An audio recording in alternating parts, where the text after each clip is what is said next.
இரண்டாவது கணக்குமா limit X tends to 3 X square minus 9 by X square of X square minus 6x plus 9. இப்போ first இதை shorten பண்ணிடணும். Shorten பண்ணிட்டு இடப்புற வலப்புற எல்லைகளை கேட்டிருக்காங்க.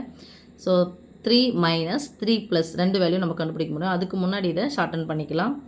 F of X equal to X square minus 9 by X square of X square minus 6x plus 9.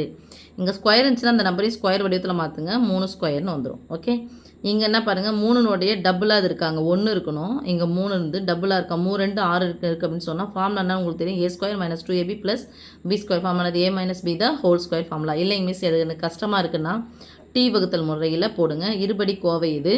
அப்போ இருபடி கோவைன்னா X ஸ்கொயரின் கெழுவையும் தனி உறுப்பையும் பெருக்க வேண்டும். ஓர் 9 9 என்ன 9 ப்ளஸ் 9 கூட்டினால் minus 6.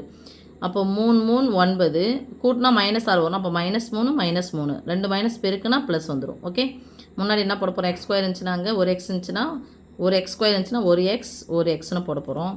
That is equal to இது என்ன எழுதலாம் பாருங்கள், எக்ஸ் ஸ்கொயர் மைனஸ் 3 ஸ்கொயர்னு எழுதலாமா. இங்கே ஸ்கொயர் இருந்துச்சுன்னா இந்த நம்பரையும் ஸ்கொயர் வடிவத்தில் எழுதணும். பை எக்ஸ் ஸ்கொயர் ஆஃப் இதுக்கு பதில் என்ன எழுதலாம், X minus 3 into X minus 3. That is equal to A square minus B square formula. அப்போ ஒரு முறை மைனஸ் போடுங்க, இன்ட்டு போடுங்க, இன்னொரு முறை ப்ளஸ் போடுங்க. A minus B into A plus B by A square of X square of X minus 3 into X minus 3. இப்போது நடுவில் வகுத்தல், மேலே பெருக்கல் இருக்குது. தொகுதியும் பகுதியும் கேன்சல் பண்ணிக்கலாம். ஒன் டைம் போயிடுச்சு. So remaining X plus 3 by X square of X minus 3ன்னு வரும். யாருடைய வேல்யூ இது, எஃப் ஆஃப் எக்ஸனுடைய வேல்யூ. இப்போ லிமிட் போட சொல்லியிருக்காங்க. இப்போ லெஃப்ட் சைடு லிமிட் வந்து நம்ம போட போகிறோம். Left side limit F of எக்ஸுக்கு பதிலாக என்ன போட போகிறோம், 3ன்னு கொடுத்துட்டாங்க. 3 மைனஸ் இப்போது கிராஃபில் இது 1 இது 2 இது 3ன்னு வச்சுக்கலாம்.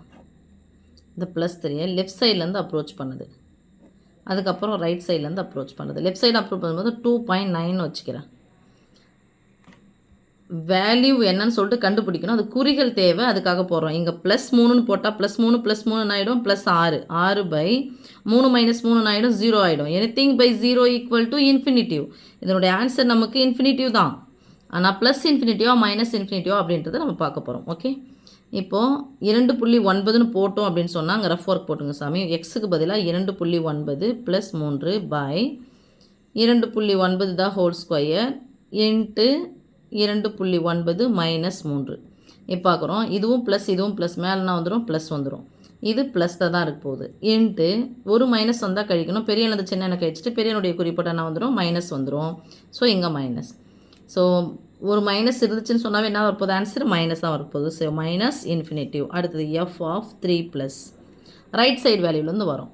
இந்த பக்கம் வந்தோம்னா 3.1ன்னு வச்சுக்கிறேன். இங்கே ரஃப் ஒர்க் போடுறேன். எக்ஸுக்கு பதிலாக 3.1 3.1 + 3 by 3.1 the whole square into 3.1 - 3ன்னு வரும். இப்போ ரெண்டுமே ப்ளஸ் இருக்குது, அப்போ பாசிட்டிவ் பை இதுனா வரும் பாசிட்டிவ். இது பெரியலேருந்து சின்ன கழிக்கணும். பெரியனுடைய குறி முன்னாடி குறி இல்லைன்னா அர்த்தம் ப்ளஸ் இருக்குதுன்னு அர்த்தம். So positive. ஸோ என்ன தான் வரப்போகுது, பாசிட்டிவ் இன்ஃபினிட்டிவ்.